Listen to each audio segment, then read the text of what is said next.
ఓం నమః శివాయ. శ్రీమాత్రే నమః. కాలసర్పదోషం అంటే ఏమిటి, ఇది ఎలా పోతుంది అని చెప్పేసి ప్రశ్న. రాహుకేతువుల మధ్య జాతక చక్రంలో మిగిలిన 7 గ్రహాలు ఉంటే దాన్ని కాలసర్ప దోషము అంటారు. ఈ కాలసర్ప యోగం అంటారు. రాహువు నుండి ప్రారంభమై మిగిలిన గ్రహాలన్నీ కేతువుతో అంతమైతే సవ్యయోగమని, కేతువుతో ప్రారంభమై రాహువుతో అంతమైతే అపసవ్య యోగమని అంటారు.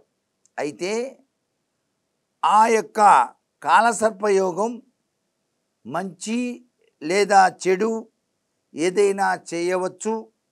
రాహుకేతువులు ఛాయాగ్రహాలు కాబట్టి వాళ్ళు ఉన్న రాశినాథుడు, నక్షత్రనాథుడు, వాటితో ఉన్న మిగిలిన గ్రహాల యొక్క ఫలితాలను బట్టి ఆధారపడి ఉంటుంది అనే విషయాన్ని గ్రహించాలి. ఒకవేళ జాతక చక్రంలో కాలసర్పయోగం దోషంగా ఉంటే మాత్రం మంత్రం జపించుకోవాలి.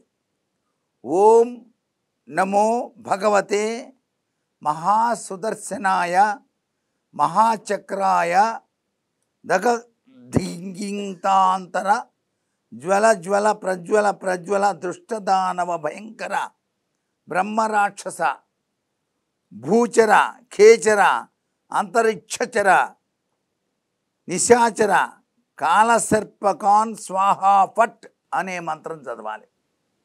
కాలసర్పదోషం ఉన్నవాళ్ళు ఈ మంత్రాన్ని జపిస్తే కాలసర్పదోషం నుంచి బయటపడటానికి ఆస్కారం అత్యధికంగా ఉంటుంది.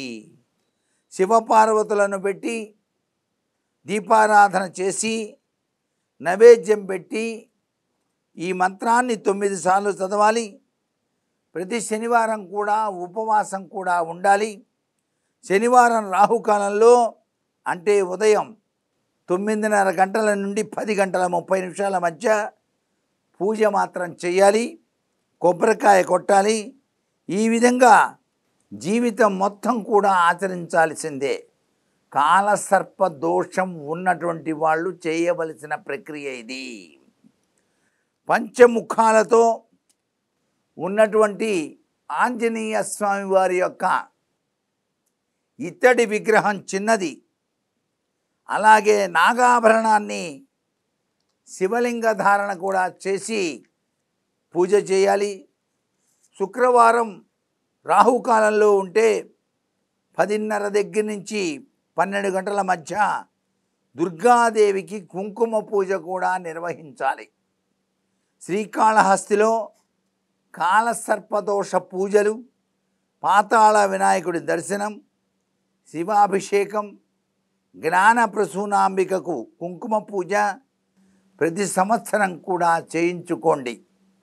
వీలైతే తమిళనాడు రాష్ట్రంలోని కుంభకోణం దగ్గరలో శివనాగేశ్వరంలో రాహు దేవాలయంలో పాలతో అభిషేకం మాత్రం చేయిస్తే ఈ యొక్క కాలసర్ప దోషం ప్రభావం తగ్గిపోతుంది సుమా అంటోంది శాస్త్రం. దీన్ని చక్కగా మీరు పాటించినట్లయితే సర్వ విధాల శ్రేయోదాయకవంతమైన ప్రభావాన్ని చవిచూస్తారు.